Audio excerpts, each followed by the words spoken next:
ಮುನಿಯಣ್ಣ ಸ್ವಲ್ಪ ಹಿಂದೆ ನಂತರ ರೆಗ್ಯುಲರ್ ಆಗಿ ಕೋರ್ಟ್ ಅಲ್ಲಿ ಅವರು ಹಾಜರಾತಿ ಬೇಕಾಗುತ್ತೆ.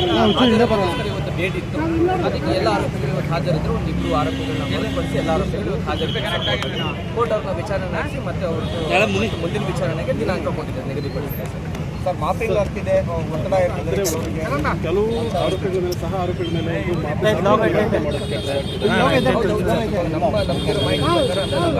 ಕೊಟ್ಟಿರೋ ಮಾಹಿತಿ ಪ್ರಕಾರ ಒಂದಷ್ಟು ಜನ ಅಂದ್ರೆ ಪೊಲೀಸರು ಅಂತ ಹೇಳ್ಕೊಂಡು, ಆಮೇಲೆ ವಕೀಲರು ಅಂತ ಹೇಳ್ಕೊಂಡು ಅವ್ರಿಗೆ ನಾವು ಈ ಪ್ರಕರಣದಲ್ಲಿ ಒಂದಷ್ಟು ಜನ ಆರೋಪಿಗಳಿಗೆ ಹೆದರಿಸ್ತಾರೆ. ಕೋರ್ಟಲ್ಲಿ ನ್ಯಾಯಾಲಯದ ಗಮನಕ್ಕೆ ತಂದಿದ್ದೀನಿ.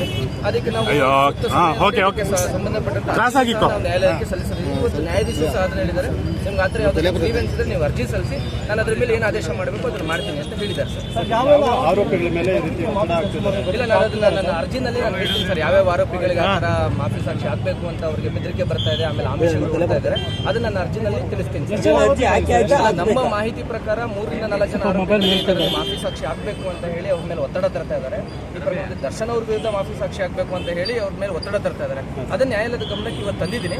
ಅದನ್ನು ನಾನು ಮುಂದಿನ ದಿನದಲ್ಲಿ ನಾವು ನ್ಯಾಯಾಲಯಕ್ಕೆ ಅರ್ಜಿ ಸಲ್ಲಿಸಿ ಆರೋಪಿಗಳನ್ನ ಅರ್ಜಿನಲ್ಲಿ ತಿಳಿಸ್ತೀನಿ ಸರ್. ಆರೋಪಿಗಳು ಯಾರ್ಯಾರು ಅಂತ ಹೇಳೋಕ್ಕಾಗಲ್ಲ. ಅದು ದರ್ಶನ್ ವಿರುದ್ಧ ನೀವು ಮಾಫಿ ಸಾಕ್ಷಿ ಆಗಬೇಕು ಅಂತ ಒತ್ತಡ ಹೇಳ್ತಾ ಇದ್ದಾರೆ ಸರ್. ಪವಿತ್ರ ಅದು ನನಗೆ ಗೊತ್ತಿಲ್ಲ ಸರ್. ಪವಿತ್ರ ಇಲ್ಲ ಸರ್, ಎಲ್ಲೂ ಅಪ್ಲಿಕೇಶನ್ ಆಗ್ತಾ ಇಲ್ಲ, ಎಲ್ಲೂ ಅರ್ಜಿ ಆಗ್ತಾ ಇಲ್ಲ ಸರ್. Thank you. ಇಷ್ಟೇ ಡೆವಲಪ್ಮೆಂಟ್ಸ್. ಮುನಿಯಣ್ಣ ಸ್ವಲ್ಪ ಹಿಂದೆ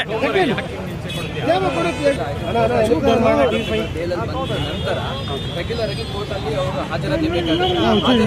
ಇವತ್ತು ಡೇಟ್ ಇತ್ತು, ಅದಕ್ಕೆ ಎಲ್ಲ ಆರೋಪಿಗಳು ಇವತ್ತು ಹಾಜರಿದ್ರು. ಒಂದು 2 ಆರೋಪಿಗಳನ್ನ ಹೊರತುಪಡಿಸಿ ಎಲ್ಲ ಆರೋಪಿಗಳು ಇವತ್ತು ಹಾಜರಿದ್ದಾರೆ. ಕೋರ್ಟ್ ಅವ್ರನ್ನ ವಿಚಾರಣೆ ನಡೆಸಿ ಮತ್ತೆ ಅವ್ರದ್ದು ಮುಂದಿನ ವಿಚಾರಣೆಗೆ ದಿನಾಂಕ ಕೊಟ್ಟಿದ್ದಾರೆ, ನಿಗದಿಪಡಿಸಿದ್ದಾರೆ. ಸರ್ ಮಾಫಿಂಗ್ ಆಗ್ತಿದೆ, ಒತ್ತಡ ಇರ್ತಿದೆ.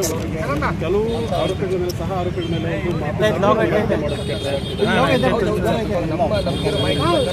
ಆರೋಪಿಗಳಿಗೆ ಕೊಟ್ಟಿರೋ ಮಾಹಿತಿ ಪ್ರಕಾರ ಒಂದಷ್ಟು ಜನ ಅಂದ್ರೆ ಪೊಲೀಸರು ಅಂತ ಹೇಳ್ಕೊಂಡು, ಆಮೇಲೆ ವಕೀಲರು ಅಂತ ಹೇಳ್ಕೊಂಡು ಅವ್ರಿಗೆ ನಾವು ಈ ಪ್ರಕರಣದಲ್ಲಿ ಒಂದಷ್ಟು ಜನ ಆರೋಪಿಗಳಿಗೆ ಹೆದರಿಸ್ತಾರೆ. ಕೋರ್ಟಲ್ಲಿ ನ್ಯಾಯಾಲಯದ ಗಮನಕ್ಕೆ ತಂದಿದ್ದೀನಿ. ಅದಕ್ಕೆ ನಾವು ಸಂಬಂಧಪಟ್ಟ ನ್ಯಾಯಾಲಯಕ್ಕೆ ಸಲ್ಲಿಸಿದ್ದೀವಿ. ಇವತ್ತು ನ್ಯಾಯಾಧೀಶರು ಸಹ ಅದನ್ನ ಹೇಳಿದ್ದಾರೆ, ನಿಮ್ಗೆ ಆ ಥರ ಯಾವುದೇ ಗ್ರೀವೆನ್ಸ್ ಇದ್ರೆ ನೀವು ಅರ್ಜಿ ಸಲ್ಲಿಸಿ, ನಾನು ಅದ್ರ ಮೇಲೆ ಏನು ಆದೇಶ ಮಾಡಬೇಕು ಅದನ್ನು ಮಾಡ್ತೀನಿ ಅಂತ ಹೇಳಿದ್ದಾರೆ ಸರ್. ಆರೋಪಿಗಳ ಮೇಲೆ ಇಲ್ಲ, ನಾನು ಅದನ್ನ ನನ್ನ ಅರ್ಜಿನಲ್ಲಿ ನಾನು ಹೇಳ್ತೀನಿ ಸರ್, ಯಾವ್ಯಾವ ಆರೋಪಿಗಳಿಗೆ ಆ ಥರ ಮಾಫಿ ಸಾಕ್ಷಿ ಆಗಬೇಕು ಅಂತ ಅವ್ರಿಗೆ ಬೆದರಿಕೆ ಬರ್ತಾ ಇದೆ, ಆಮೇಲೆ ಆಮಿಷಗಳು ಕೊಡ್ತಾ ಇದ್ದಾರೆ, ಅದನ್ನ ನನ್ನ ಅರ್ಜಿನಲ್ಲಿ ತಿಳಿಸ್ತೀನಿ. ನಮ್ಮ ಮಾಹಿತಿ ಪ್ರಕಾರ 3 ರಿಂದ 4 ಜನ ಆರೋಪಿಗಳು ಮಾಫಿ ಸಾಕ್ಷಿ ಆಗಬೇಕು ಅಂತ ಹೇಳಿ ಅವ್ರ ಮೇಲೆ ಒತ್ತಡ ತರ್ತಾ ಇದ್ದಾರೆ. ಈ ಪ್ರಕರಣದಲ್ಲಿ ದರ್ಶನ್ ಅವ್ರ ವಿರುದ್ಧ ಮಾಫಿ ಸಾಕ್ಷಿ ಆಗಬೇಕು ಅಂತ ಹೇಳಿ ಅವ್ರ ಮೇಲೆ ಒತ್ತಡ ತರ್ತಾ ಇದ್ದಾರೆ. ಅದನ್ನ ನ್ಯಾಯಾಲಯದ ಗಮನಕ್ಕೆ ಇವತ್ತು ತಂದಿದ್ದೀನಿ. ಅದನ್ನು ನಾನು ಮುಂದಿನ ದಿನದಲ್ಲಿ ನಾವು ನ್ಯಾಯಾಲಯಕ್ಕೆ ಅರ್ಜಿ ಸಲ್ಲಿಸಿ ಆರೋಪಿಗಳನ್ನ ಅರ್ಜಿನಲ್ಲಿ ತಿಳಿಸ್ತೀನಿ ಸರ್. ಆರೋಪಿಗಳು ಯಾರ್ಯಾರು ಅಂತ ಹೇಳೋಕ್ಕಾಗಲ್ಲ.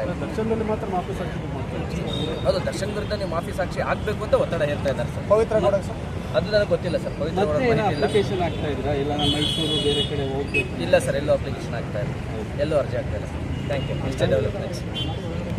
ಹೆಚ್ಚಿನ ವಿಡಿಯೋಗಳಿಗೆ ಪ್ರತಿಧ್ವನಿ ಯೂಟ್ಯೂಬ್ ಚಾನೆಲ್ ಸಬ್ಸ್ಕ್ರೈಬ್ ಮಾಡಿ, ಬೆಲ್ ಐಕಾನ್ ಕ್ಲಿಕ್ ಮಾಡಿ.